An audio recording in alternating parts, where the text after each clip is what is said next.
Assalamualaikum warahmatullahi wabarakatuh. Saya Rahmat Dhani. Saya Nurlela. Saya Raudo Syakira Saya Rega Gevano. Kami dari Cakrawala Cafe akan mempresentasikan hasil diskusi yang telah kami lakukan Selama 2 bulan terakhir ini. Langsung saja, cekidot.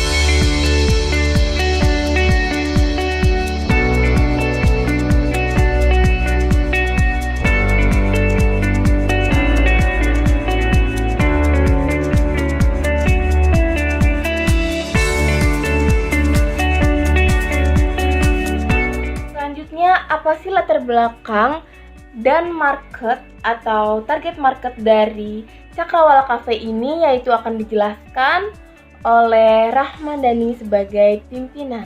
Pertama, kita akan membahas ANDAM atau analisis dampak masalah. Mengapa kami memilih usaha ini dan apa target kami ke depannya. Di sini kita mengawali dengan latar belakang. Di latar belakang, kami membagi menjadi 2 sub bidang, yakni yang pertama adalah problem dan yang kedua adalah solusi. Problem dalam konteks pendirian usaha kami adalah krisisnya kebudayaan di Indonesia. Mengapa demikian? Kita sama-sama mengetahui saat ini kebudayaan di Indonesia semakin hari semakin habis terkikis oleh zaman. Apalagi dengan perkembangan teknologi yang sudah mencapai 4.0 yang membuat kebudayaan itu sendiri sudah tidak menjadi prioritas di negerinya sendiri. Hal ini membuat kebudayaan-kebudayaan yang dulunya populer menjadi tabu atau asing untuk diketahui masyarakatnya. Salah satunya wisata budaya kuliner. Kita sama-sama mengetahui Indonesia memiliki bermacam ragam kuliner yang tak kalah menarik dengan kuliner modern saat ini. Namun, dikarenakan kuliner modern selalu di-upgrade ke versi terbaru, maka memberikan tempat yang luas di tengah-tengah masyarakat. Akibatnya, kuliner tradisional kita semakin hari semakin hilang, hingga jarang kita temui di pasaran. Di samping itu, kesadaran dari masyarakat juga menjadi penentu untuk tumbuh kembangnya dari perkembangan kuliner di Indonesia. Untuk itu, sebagai tahap kedua solusinya, kami dari Cakrawala Cafe akan berusaha mengembalikan popularitas kuliner tradisional tersebut dengan cara mengupgrade atau menginovasikan tanpa mengurangi cita rasa yang khas dari kuliner tersebut. Hal ini tak lain dan tak bukan hanya untuk memberikan tempat seluas-luasnya bagi kuliner tradisional Indonesia di pasaran dunia, di samping sebagai ajang promosi wisata budaya. Oke, kita lanjut. Untuk poin kedua yakni market. Di sini kami membagi dalam 2 band juga. Yang pertama, target market atau yang kita kenal di BMC yaitu customer segment. Nah, pada market ini kami menargetkan kepada 3 poin konsumen, yakni karyawan kantor, ibu rumah tangga, dan anak sekolahan. Kenapa kami membaginya atas 3 bagian? Karena pertama, untuk karyawan kantor memiliki segudang kesibukan. Jadi butuh makanan ringan yang serta-merta bergizi tanpa menguras kantong. Jadi, untuk itu kami mencoba masuk ke wilayah tersebut guna menopang kebutuhan akan karyawan tersebut. Kedua, ibu rumah tangga. Hal ini dikarenakan banyaknya ibu-ibu rumah tangga yang menyelenggarakan arisan atau kumpul-kumpul atau reunian. Untuk itu kami berusaha masuk ke wilayah tersebut guna memberikan atau memenuhi kebutuhan mereka akan makanan. Di samping menjadikan mereka sebagai reseller kami sebagai perpanjang tanganan dari kami kepada customer lainnya. Terakhir, anak sekolah. Mengapa kami memilih anak sekolahan? Karena bagi kami, anak sekolahan adalah menjadi titik poin penting sebagai pengingat generasi muda akan pentingnya menjaga kelestarian budaya di Indonesia. Salah satunya melalui kuliner tradisional ini. Namun, budget yang akan kami tawarkan antara ibu rumah tangga, karyawan kantor, dan anak sekolah justrunya berbeda. Harus sesuai dengan kantongnya masing-masing. Gitu. Dan untuk itu, kami menargetkan selama 4 bulan pertama, kami akan fokus di wilayah DKI Jakarta dan Tangerang. Mengapa demikian?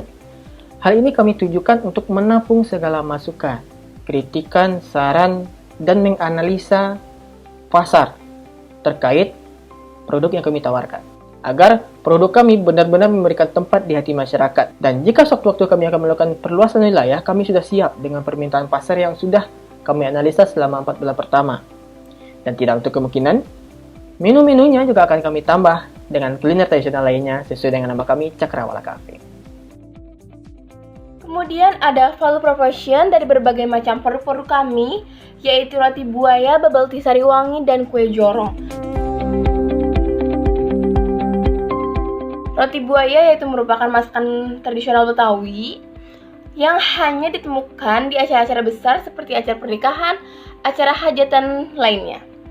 Dan di sini kami akan memberikan ruang yang cukup luas bagi makanan ini untuk dikonsumsi dalam berbagai momentum dengan cara membuat topping-topping yang unik dan nama-nama yang unik serta ukuran yang lebih kecil dari biasanya.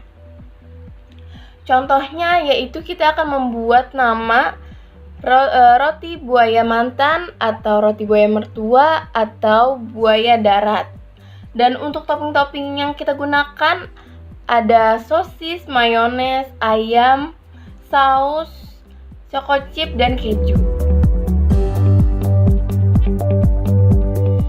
Bubble tea Sariwangi. Minuman ini salah satu minuman yang banyak disukai pada zaman sekarang. Minuman dengan kombinasi antara bubble dan teh Sariwangi ini adalah minuman rumahan yang sangat mudah dibuat dan penyajiannya pun cukup simpel. Untuk itu, kami akan memodifikasinya dengan menambah beberapa topping atau campuran seperti es krim, meses, jelly, kacang, keju, dan susu yang tentunya menggunakan bahan higienis. Oke, selanjutnya kue jorong. Kue jorong atau yang sering juga disebut dengan kue jorong merupakan kue tradisional khas Tangerang. Jadi bagi teman-teman yang asli Tangerang, kan makanan yang biasa ini ya sudah tahu. Tapi kalau kita searching di Google, itu kue jorong ini juga menjadi makanan tradisional di daerah Pontianak, Kalimantan. Nah, kue berwarna putih yang dibalut dengan daun pisang ini punya ciri khas yang unik. Kami mencoba mengakurat kue ini supaya apa? Supaya menjadi daya tarik, menjadi pengingat bagi masyarakat kita mempunyai dessert atau makanan penutup yang lebih higienis, lebih bergizi. Ya tentunya melalui kue jorong ini gitu lah. Nah, apalagi kalau kita searching di Google, ini makanan satu ini tidak memiliki bahan pengawet, tidak dibuat tanpa bahan pengawet, sehingga kami akan mengupgrade makanan satu ini menjadi extraordinary, menjadi bisa bersaing di pasaran agar makanan ini benar-benar diterima dan ini harga satunya. Nah, kita membandrolnya per paket sebenarnya kalau kecuali bubble tea. Kalau bubble tea kan kita membandrolnya per piece. Nah, ini kita membandrol per paket. Jadi untuk satu paketnya 10.000 untuk khusus kue jorong. Oke, selanjutnya di bagian revenue stream, financial, dan break-even point akan dijelaskan oleh Raudah Syakira sebagai bendahara. Revenue stream. Arus pendapatan yang didapatkan oleh Cakrawala Cafe adalah melalui penjualan setiap menu yang dilakukan oleh reseller dan agen-agen yang terdapat di gambar. Selanjutnya, di slide kelima terdapat rencana anggaran bahan baku dengan total 7.445.000. Kami dengan modal segitu, kami dapat membuat 150 roti buaya, 250 bubble tea, dan 300 pieces kue jorong. Berikutnya, terdapat tabel rencana anggaran peralatan dengan total 2.495.000. Lalu ada rencana anggaran periklanan dengan total 403.000. Break even point. Nah, di sini sedikit gambaran apabila tidak ada situasi pandemi saat ini, kita akan mengikuti sebuah event entrepreneur yang diadakan di kampus kami. Dan adapun penyusunan pembiayaannya, di sini sudah kita hitung diawali dengan biaya depresiasi menggunakan metode garis lurus di mana rumusnya adalah biaya perolehan dikurangi nilai sisa setelah itu dibagi umur ekonomis. Hasilnya 16.333 per bulan. Untuk biaya tetap per bulannya kita ambil dari biaya depresiasi tadi, lalu kita tambahkan dengan biaya iklan. Biaya iklan ini seperti brosur biaya promosi lewat media sosial kami. Dan adapun untuk BEP rupiahnya, yaitu dengan biaya tetap dibagi kontribusi margin per unit, dibagi harga per unit. Lalu untuk biaya variabel ini bisa dibilang biaya seperti bahan baku dan gas di mana bisa diolah atau dipakai berturut-turut, di mana untuk Cakrawala Cafe ini kita menggunakan bahan baku dan gas 12 kg itu diperkirakan untuk sampai 1 bulan produksi. Lalu dibagi unit hasilnya seperti digambar. Adapun untuk BEP unitnya kita hitung dengan biaya tetap per bulan tadi dibagi dengan harga per unit dikurangi biaya variabel. Hasilnya seperti digambar. Dan di sini ada profit revenue sharing memiliki nama, jabatan, dan profit sharingnya. Yang pertama ada Rahmat Dhani, jabatannya ketua, profit sharingnya 16%. Yang kedua ada saya sendiri, jabatan sebagai keuangan, profit sharing 16%. Kemudian yang ketiga ada Rega Gevano, jabatan sebagai marketing profit sharingnya 16%. Lalu ada Nurlela, jabatannya sebagai sekretaris, profit sharingnya 16%. Kemudian modal usaha profit sharingnya 36%. Jadi total keseluruhan profit sharingnya adalah 100%. Kemudian untuk go to market strategi akan dijelaskan oleh Rega Gevano sebagai marketing. Selanjutnya kita masuk slide ke-7 ya, yaitu adalah go to market strategi. Strategi marketing. Strategi market yang kami temui adalah sebagai berikut. Yang pertama adalah media sosial. Media sosial dengan adanya keunggulan teknologi sekarang, mengiklankan produk atau usaha kami lewat media sosial adalah hal yang kami lakukan untuk memperkenalkan produk kami, Cakrawala Cafe, lebih luas kepada publik. Yang kedua adalah brosur atau banner. Dan brosur atau banner yang kami buat di sini sebagai sarana pemasaran untuk acara-acara tertentu, misalnya kalau ada event atau momen, kita bisa membagikan banner, bisa membagikan brosur, brosur. Dan kalau banner kita bisa pasang di pinggir jalan atau di kafe kami sendiri atau usaha kami sendiri. Yang ketiga adalah blog atau website. Blog atau website sendiri untuk menjalin kerjasama sesama usaha. Yang keempat adalah jasa delivery.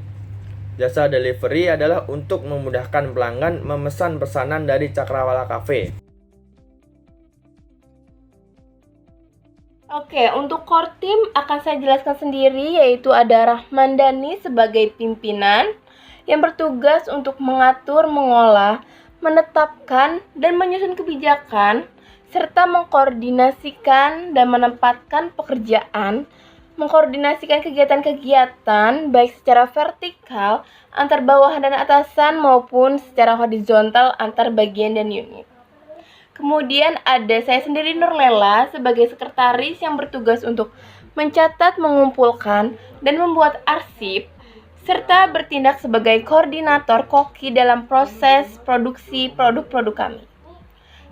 Selanjutnya ada Raudo Syakira sebagai bendahara yang bertugas untuk membuat laporan, melayani klien, dan mencatat seluruh hal-hal terkait budgeting serta menganalisa setiap pemasukan guna meminimalisir kemungkinan lost budget dan semacamnya.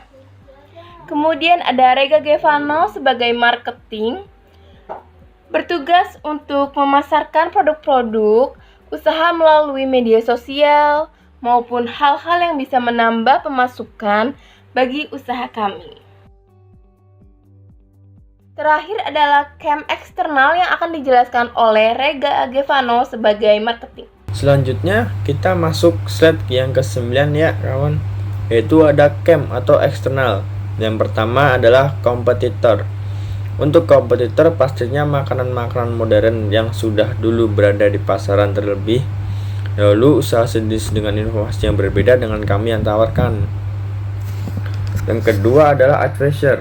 Advisor itu adalah penasihat, yaitu advisor atau penasihat dalam bisnis. Ini adalah dosen pembimbing kami sendiri, yaitu Ibu Tri Widya Stuti. Yang ketiga adalah ada milestone. Milestone. Impian dari usaha ini adalah yang pertama adalah memberikan hal yang positif. Yang kedua adalah membangkitkan makanan tradisional di tengah masyarakat.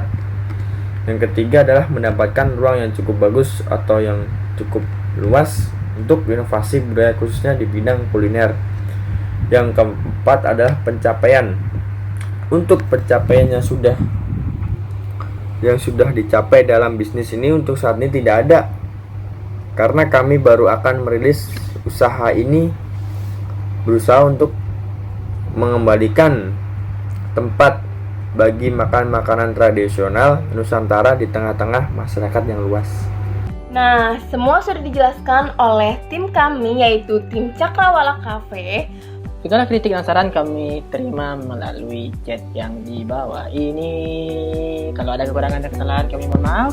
Wabillahi taufiq walhidayah. Assalamualaikum warahmatullahi wabarakatuh.